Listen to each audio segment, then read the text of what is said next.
പത്തനംതിട്ട കൂടൽ പോത്തുപാറയിൽ കാട്ടാന ചെരിഞ്ഞ നിലയിൽ വൈദ്യുതാഘാതമേറ്റതെന്ന് സംശയം. കഴിഞ്ഞ ദിവസവും ഇതേ മേഖലയിൽ കാട്ടാന ചെരിഞ്ഞ നിലയിൽ കണ്ടെത്തിയിരുന്നു. വിവരങ്ങളുമായി മിഥുൻ മുരളി ചേരുന്നുണ്ട്. മിഥുൻ, ഏതെങ്കിലും വിധത്തിലുള്ള അസ്വാഭാവികതയുണ്ടോ ഇക്കാര്യത്തിൽ?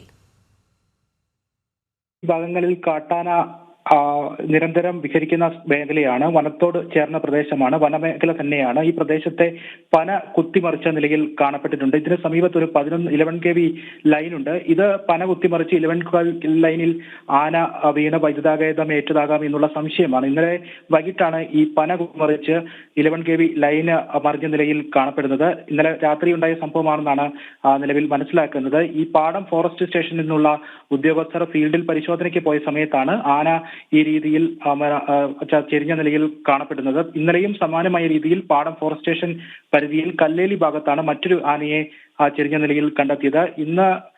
ഇന്നലെ ഒരു കൊമ്പനാനയും ഇന്ന് ഒരു പിടിയാനയുമാണ് ചെരിഞ്ഞ നിലയിൽ കണ്ടെത്തിയിരിക്കുന്നത്. വെറ്റിനറി ഡോക്ടർമാരുടെ അടക്കം ഫോറസ്റ്റ് ഉദ്യോഗസ്ഥരുടെ അടക്കം നേതൃത്വത്തിൽ പോസ്റ്റ്മോർട്ടം നടപടികൾ ഇനി നടക്കേണ്ടതുണ്ട്. ഈ ഫോറസ്റ്റ് ഉദ്യോഗസ്ഥരുടെ മേൽനോട്ടത്തിൽ നടത്തുന്ന പരിശോധനയ്ക്ക് ശേഷമായിരിക്കും ഇത് വൈദ്യുതാഘാതം തന്നെയാണോ എന്നുള്ള കാര്യത്തിൽ ഒരു സ്ഥിരീകരണം ഉണ്ടാവുകയുള്ളൂ. ഇന്നലെ ചെരിഞ്ഞ ആനയുടെ പോസ്റ്റ്മോർട്ടം നടപടികൾ പൂർത്തിയാക്കിയിട്ടുണ്ട്, സംസ്കാരവും നടത്തിയിട്ടുണ്ട്. അതിന്റെ പോസ്റ്റ്മോർട്ടം റിപ്പോർട്ട് വരാനുണ്ട്. എന്തായാലും വനമേഖലയ്ക്കുള്ളിലാണ്, വനത്തിനുള്ളിലാണ് ഈ ആനയെ ചെരിഞ്ഞ നിലയിൽ കണ്ടെത്തിയിരിക്കുന്നത്. ഇത് വൈദ്യുതാഘാതം ആണ് എന്നുള്ള ഒരു പ്രാഥമിക സംശയം, അതിന്റെ സ്ഥിരീകരണം ഇനി പോസ്റ്റ്മോർട്ടം റിപ്പോർട്ടിലൂടെ ഉണ്ടാകുമെന്നാണ് മനസ്സിലാക്കുന്നത്. നീലിമ.